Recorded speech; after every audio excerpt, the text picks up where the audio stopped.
In bygone eras of pro wrestling, keeping kayfabe was deemed essential to the sport's survival. Back then, everything performers did inside the squared circle was intended to look legitimate, especially the finishers. There were no fancy flips or quick recoveries without selling. There was actual wrestling psychology being applied at the time. Performers would often ask themselves, does this look like it would hurt in real life? If the answer was yes, then the finisher would be executed. If the answer was no, a more believable move would be used. Ironically, a lot of popular finishers throughout the years have been moves that wouldn't really hurt in real life. Welcome to Honor Wrestling Club, and today's video we'll be looking at 10 wrestling finishers that are beloved by fans that would not hurt in real life. Welcome to the club. In number 10, we have the Walls of Jericho, which paled in comparison to the Lion Tamer, as it's all about how the move is applied. It's important for fans to recognise that there is a big difference between the Walls of Jericho, the standard Boston Crab, and the Lion Tamer. During Chris Jericho's rise to stardom, he used the Lion Tamer to great success. When he arrived in WWE, Jericho would rename his finisher the Walls of Jericho. While the name was an upgrade, the application of the move took a hit. Originally, Jericho would stick his knee into his opponent's mid and upper back area, making the move look significantly more painful. After debuting in WWE, the move would become more of a Boston Crab. It still looked good on TV, don't get me wrong, and it would always get a pop when he'd apply it, but it wouldn't hurt all that much in real life. In number 9, we have Blunt Force Trauma, which is a massive overstatement, as it's a great name, don't get me wrong, but it's a very weak looking move. LA Knight, yeah, has undoubtedly been one of WWE's hottest stars over the past calendar year, and to this we have to applaud because he's got himself over. On paper, Knight has everything necessary to be a big-time contributor for the promotion. If Knight has one soft spot in his game though, it's his Blunt Force Trauma finisher. The name is incredible. No complaints here about the name. Unfortunately, the actual move doesn't live up to the name itself, which is sadly disappointing. The move is far from devastating, and in real life it wouldn't likely cause any blunt force trauma to the recipient. The move is like a weak hybrid of an RKO and a skull-crushing finale. A star of Knight's caliber should have a more appropriate finisher, although fans seem to love the BFT.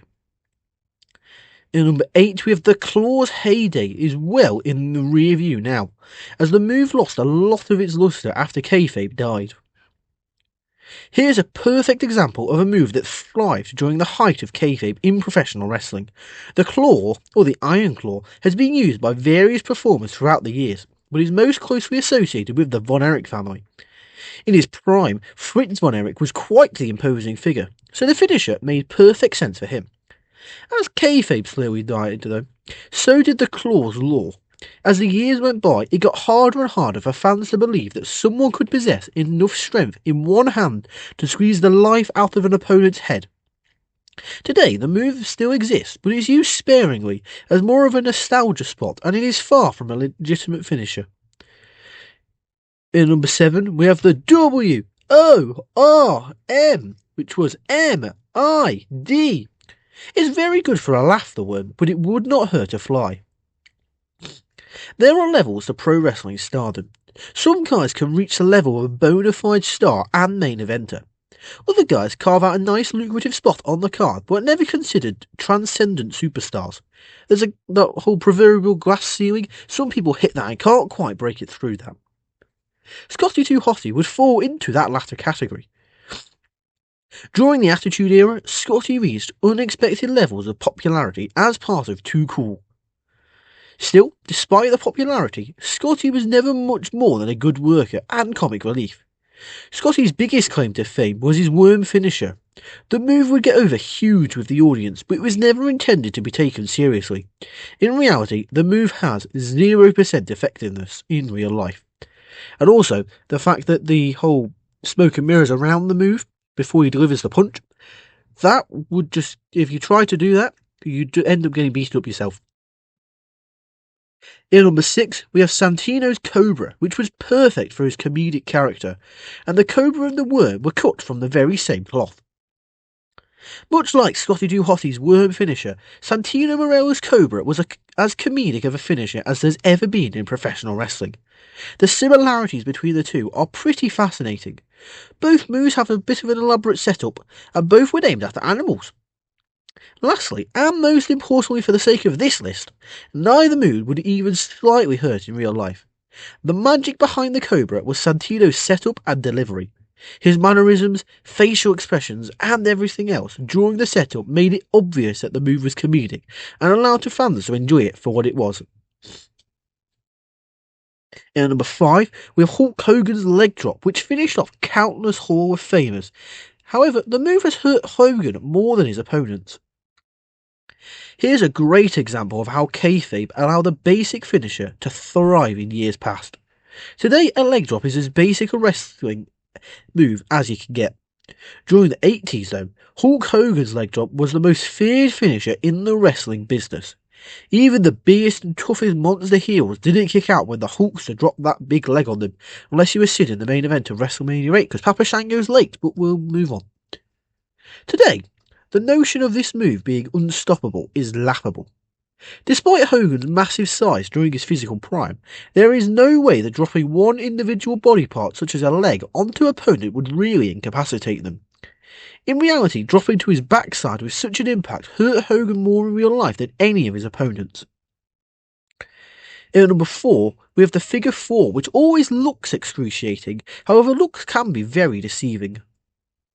Submission finishes in pro wrestling can be a slippery slope. The issue is a submission finisher needs to look the part and appear to cause agonising pain while simultaneously not hurting the person it's being applied to. The figure 4 leg lock has remained relevant throughout the years because it checks all of the above boxes. The move is most closely associated with the flares, although Rick didn't win as many matches with it as fans would think. The magic behind the move is that with all the twists and turns that go on during the setup, it creates the illusion of pain. In reality, however, the move is safe and relatively painless. In number 3, we have John Cena's attitude adjustment, which was the modern day leg drop, and the AA put away an embarrassing number of Hall of Fame stars. In hindsight, Hulk Hogan's leg drop is among the weakest finishers that a main event star has ever had. However, at least Hogan's leg drop has the excuse of existing during a time when all finishers were relatively tame. John Cena's attitude adjustment has no such excuse. The move is simply a watered down Death Valley driver. If Cena had at least executed the move like a legitimate Death Valley driver, then it would be a much better finisher. Instead, the move is a harmless fireman's carry into a flat back bump, and this move wouldn't cause much damage in real life. In number 2, we have the RKO, which is quite possibly the most popular finisher ever. However, if you ever get into a fight, don't try it. Every era has one finisher that fans cannot get enough of. During the 80s, that move was Jake the Snake Roberts DDT. In the 90s, it was likely split between the Stone Cold Stunner and the Diamond Cutter. Since the mid-2000s, however, the most popular move in pro wrestling has been the RKO, hands down. Randy Orton's ability to deliver the move from seemingly any position has helped it reach near mythical status in recent years. Realistically though, the move wouldn't likely knock anyone out in real life. It's simply a flat face bump with the person delivering the move taking the brunt of the impact. So let's not let reality ruin such a great finisher though. And in number 1, we have the People's Elbow, which was indeed the most electrifying move in sports entertainment. However, electrifying and devastating are two different things. Throughout the years, The Rock has contributed more to the wrestling business than perhaps any other performer in history. However, that doesn't excuse the fact that the Great One had one of the weakest and silliest finishes of all time. Sure, the People's Elbow was a fun move with tons of theatrics added in, but it should have never, ever been treated as a legitimate finisher.